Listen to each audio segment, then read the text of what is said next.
And the reason being, and their neighborhoods are not a whole lot better, but the reason being they're very inclusive.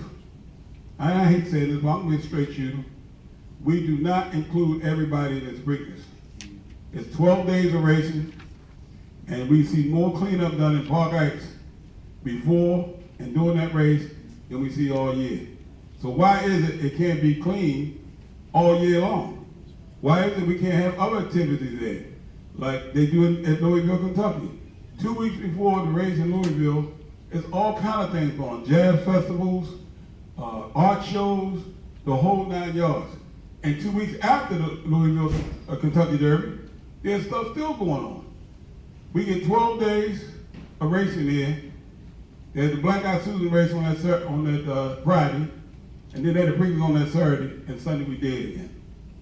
So what we're going to try to do is try to make some changes.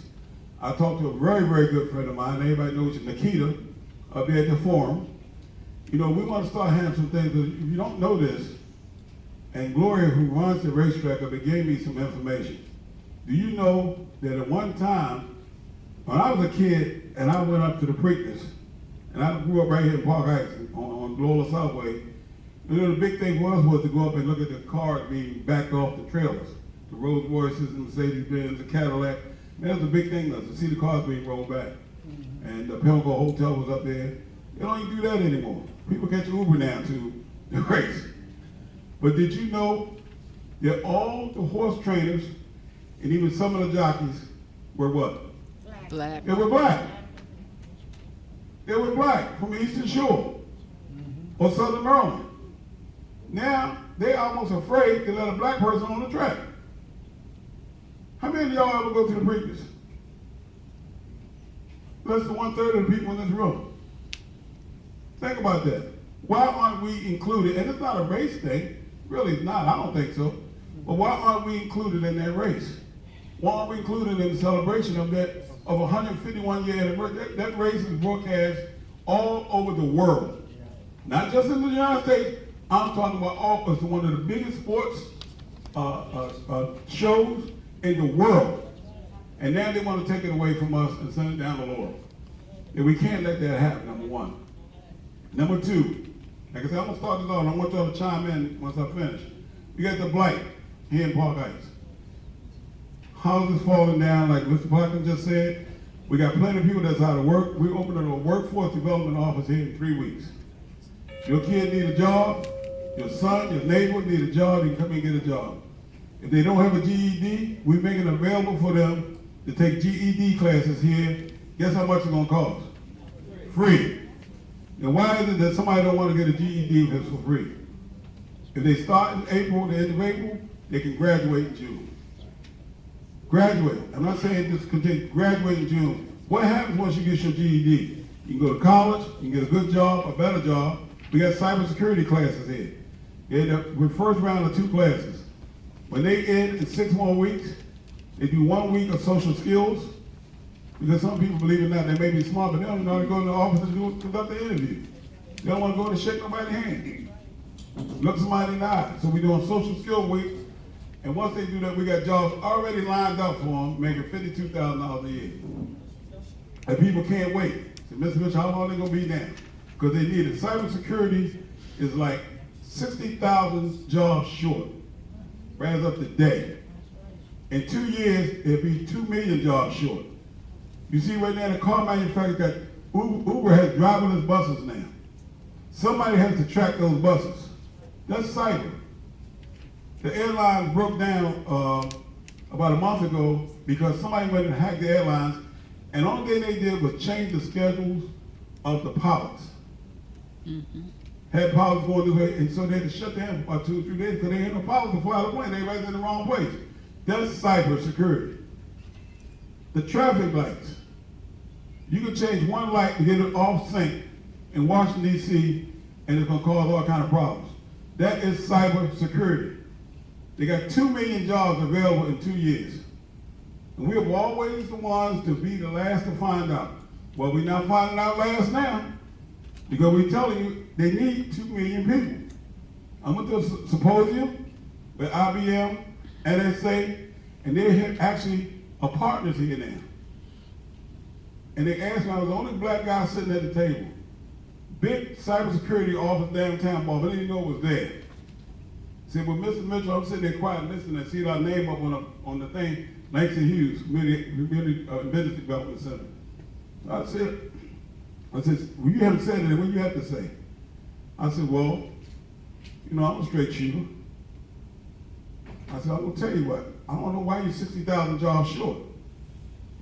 And previous conversation they were having that we can't find, because people in the black community, they said it, I didn't say it, they have felonies, they can't read, they have social skills, they come in late. When you deal with cyber, you can't do all those things. So I said to them, I think that you're looking in the wrong direction. Because there are a lot of black people out here that don't have felonies. And a lot of black people here who are smart. And a whole lot of black people out here who can do these jobs. And so they said, are you willing to take that task on? I said, sure.